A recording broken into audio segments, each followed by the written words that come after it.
ॐ श्री गणेशाय नमः। नारद उवाच प्रणम्य शिरसा देवं गौरीपुत्रं विनायकं भक्तावासं स्मरेन्नित्यम् आयुः कामार्थसिद्धये। प्रथमं वक्रतुण्डं च एकदन्तं द्वितीयकं तृतीयं कृष्णपिङ्गाक्षं गजवक्त्रं चतुर्थकं लम्बोदरं पञ्चमं च षष्ठं विकटमेव च सप्तमं विघ्नराजेन्द्रं धूम्रवर्णं तथाष्टमं नवमं भालचन्द्रं च दशमं तु विनायकम् एकादशं गणपतिं द्वादशं तु गजाननं द्वादशैतानि नामानि त्रिसन्ध्यं यः पठेन्नरः न च विघ्नभयं तस्य सर्वसिद्धिकरं प्रभो।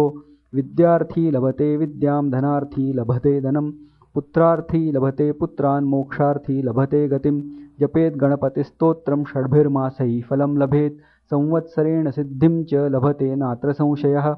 अष्टेभ्यो ब्राह्मणेभ्यश्च लिखित्वा यः समर्पयेत् तस्य विद्या भवेत् सर्वा गणेशस्य प्रसादतः। इति श्री नारदपुराणे संकटनाशन गणेशस्तोत्रं सम्पूर्णम्।